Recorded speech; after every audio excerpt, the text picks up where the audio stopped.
ಬಂಧ, ಮೋಕ್ಷ ಮತ್ತು ಪಾಪ ಪುಣ್ಯಗಳ ವಿಚಾರ. ಸದ್ಗುರುವಿಗೆ ವಂದನೆಯನ್ನು ಸಲ್ಲಿಸಿದ ಮುನೀಶ್ವರರು ಸೂತ ಪುರಾಣಿಕರನ್ನು ಕುರಿತು, ಗುರುವರರೇ, ಬಂಧ ಮೋಕ್ಷಾದಿ ವಿಷಯಗಳನ್ನು ತಿಳಿಯುವ ಆಸೆ ನಮಗೆ ಪ್ರಬಲವಾಗಿದೆ. ದಯವಿಟ್ಟು ವಿವರವಾಗಿ ತಿಳಿಸುವ ಕೃಪೆ ಮಾಡಬೇಕೆಂದು ಬೇಡಿಕೊಳ್ಳಲಾಗಿ ಸೂತ ಮಹಾಮುನಿಗಳು ಮುಂದುವರಿಸಿದರು.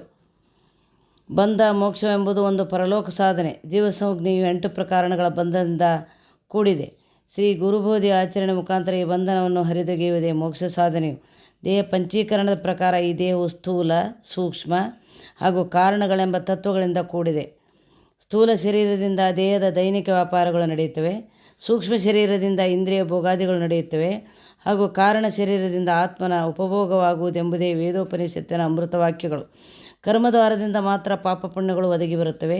ಇದೇ ಪಾಪ ಪುಣ್ಯಗಳು ಸುಖ ದುಃಖಗಳೆಂದು ಇಡೀ ಜೀವನವನ್ನೇ ಕಾಡಿಸುತ್ತವೆ. ಕರ್ಮಬಂಧನವು ಛೇದನವಾದಾಗ ಮಾತ್ರ ಸುಖ ದುಃಖಗಳ ಕಲ್ಪನೆಯು ಸಾಧಕನ ಅರಿವಿಗೆ ಬರುವುದಿಲ್ಲ.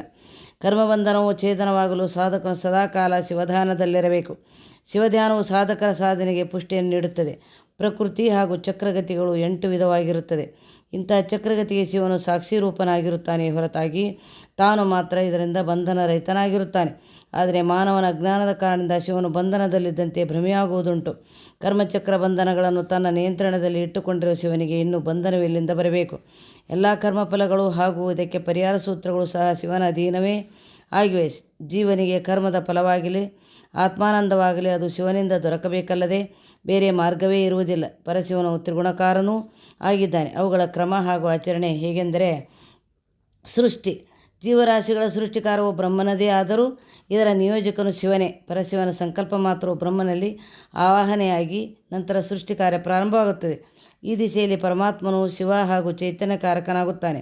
ಎಂದಿಗೂ ವಿಕಲ್ಪವಾಗದ ಶಿವನ ಸಂಕಲ್ಪವು ಆದ್ಯಂತರಹಿತವಾದುದು. ಇನ್ನು ಸ್ಥಿತಿ. ಹುಟ್ಟಿಸಿದ ಶಿವನು ಎಂದಿಗೂ ಕೈಬಿಡಲಾರ. ಇದಕ್ಕಾಗಿ ಶಿವನಿಂದ ನಿಯೋಜಿತನಾದವನು ವಿಷ್ಣು. ಈ ದಿಸೆಯಲ್ಲಿ ಶಿವನು ಜಗದ್ರಕ್ಷಕ ಶಿವನಾಗಿರುತ್ತಾನೆ. ಆದರೂ ತಮ್ಮ ತಮ್ಮ ಕರ್ಮಾನುಸಾರ ಫಲಾಫಲಗಳನ್ನು ಅನುಭವಿಸಲೇಬೇಕು. ಶಿವನಲ್ಲಿ ಶರಣಾಗಿ ಅವನ ಸ್ವರೂಪಾನಂದದಲ್ಲಿ ಇರುವವರಿಗೆ ಮಾತ್ರ ಇಂತಹ ಫಲಾಫಲಗಳ ಕಲ್ಪನೆಗಳಲ್ಲಿರುವುದಿಲ್ಲ. ಅವಕ್ಕೆ ಬದ್ಧರಾಗಿರುತ್ತಾರೆ. ಫಲಾಫಲ ಕರ್ಮಚಕ್ರ ಬಂಧನಕ್ಕೆ ಕೇವಲ ಸಾಕ್ಷೀಭೂತರಾಗಿರುತ್ತಾರೆ. ಇನ್ನು ಲಯ. ಶಿವನು ಸೃಷ್ಟಿ ಸ್ಥಿತಿಗಳಿಗೆ ಕಾರಣನಾಗಿರುವವನಲ್ಲದೆ ಲಯಕಾರಕನೂ ಸಹ. ಇಲ್ಲಿ ಲಯಕಾರಕನೆಂದರೆ ನಾಶ ಮಾಡುವವನು ಎಂಬ ಅರ್ಥ ಬಂದರೂ ಅದು ಕೇವಲ ವಾಕ್ಯಾರ್ಥ. ಆದರೆ ಭಾವಾರ್ಥವೇ ಬೇರೆಯಾಗಿದೆ. ಲಯ ಎಂದರೆ ಅಜ್ಞಾನವನ್ನು ತೊಡೆದುಹಾಕಿ ಜ್ಞಾನವನ್ನು ನೀಡುವಂಥ ಜ್ಞಾನಕಾರಕನೂ ಸಹ ಆಗಿದ್ದಾನೆ. ತಮ್ಮ ತಮ್ಮ ಕರ್ಮ ಫಲಾನುಸಾರ ಫಲಾಫಲಗಳನ್ನು ಅನುಭವಿಸುವಂತೆ ಮಾಡಲು ಹಾಗೂ ಅಜ್ಞಾನವನ್ನು ತೊಡೆದುಹಾಕಿ ಸುಜ್ಞಾನವನ್ನು ಬೆಳೆಸಿ ಯಾರೇ ಒಬ್ಬ ವ್ಯಕ್ತಿಯನ್ನು ಲೋಕಪೂಜ್ಯನಾಗಿ ಮಾಡಲು ನಿಯೋಜಿತನಾಗಿರುವವನು ಪರಶಿವನ ಅಂಶೀಭೂತರಾಗಿರುವ ಶ್ರೀ ಶನೇಶ್ವರ ಸ್ವಾಮಿ.